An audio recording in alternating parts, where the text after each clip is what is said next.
Hello everyone, I am C Ruchi Gupta और आज हम बात करेंगे सेक्शन 43BH के बारे में, जो कि न्यू इंट्रोड्यूस हुआ है बजट 2023 से और आज एक डिस्कशन पॉइंट है हर बिजनेसमैन के लिए। सेक्शन 43BH कहता है कि अगर आपका पेमेंट ड्यू है माइक्रो और स्मॉल इंटरप्राइजेस को और अगर आप उसे पेमेंट कर देते हैं as per section 15 of MSMED act, तो वो पेमेंट अलाउड हो जाएगा as a deduction by computing income of that financial year.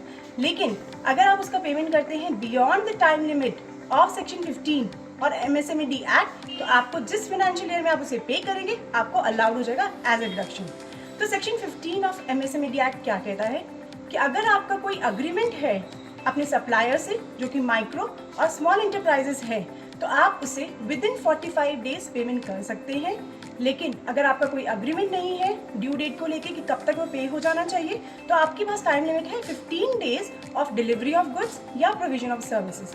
तो अगर आप उसमें विद इन ड्यू डेट पे कर देते हैं तो आपको उसी फाइनेंशियल ईयर अलाउ होगा, नहीं तो जब आप पे करेंगे तो उस फाइनेंशियल ईयर आप उसका रिडक्शन ले सकते हैं। क्योंकि ये प्रोविज़न 31 मार्च 2024 को ही एप्लीकेबल होगा, तो जब आप उस फाइनेंशियल ईयर की इनकम कंप्यूट करेंगे आपको इन पॉइंट्स का ध्यान रखना है। तो जो भी पेमेंट्स ड्यू होंगी आपके क्रेडिटर्स को, तो सबसे पहले आपको आइडेंटिफाई करना है कि कौन से ऐसे क्रेडिटर्स हैं जो कि स्मॉल और माइक्रो इंटरप्राइजेस हैं, उनका ड्यू डेट कब था, उनकी एजिंग निकालनी है। और अगर कोई भी पेमेंट ड्यू है या एक्रूवल है आपका beyond the time limit of section 15, तो आपका वो पेमेंट डिसअलाउ हो जाएगा।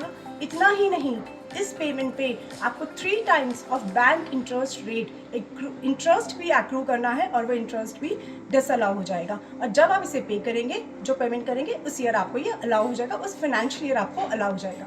अब क्वेश्चन ये आता है कि कैसे आइडेंटिफाई किया जाए कि कोई एंटरप्राइज माइक्रो या स्मॉल एंटरप्राइजेस है कि नहीं है। तो या तो आपका सप्लायर ने अपने इनवॉइस में MSME उद्यम रजिस्ट्रेशन का नंबर दिया होगा, या उस इनवॉइस में उसने लिखा होगा कि हम MSME में कवर्ड है और हमारा पेमेंट विद इन 45 डेज तक हो जाना चाहिए, या आपके सप्लायर ने कभी आपसे पेमेंट मांगा होगा ये बोलते हुए कि हम MSME है, या उसने कभी आपको इंटीमेट किया होगा कि हम MSME है। अगर इन कंडीशंस में है तो आपको मान लेना है कि वो MSME है और उनसे उद्यम रजिस्ट्रेशन या MSME सर्टिफिकेट लेके उनका ट्रीटमेंट एज पर सेक्शन 43BH करना है। लेकिन अगर आपके सप्लायर ने ऐसा कोई इन्फॉर्मेशन नहीं दिया है, तो ये आपकी ड्यूटी बनती है कि आप अपने सप्लायर से पूछें कि क्या आप MSME हैं, आप उद्यम में रजिस्टर्ड हैं, और उनसे रजिस्ट्रेशन सर्टिफिकेट लेके इसका ट्रीटमेंट एज पर सेक्शन 43BH करना है।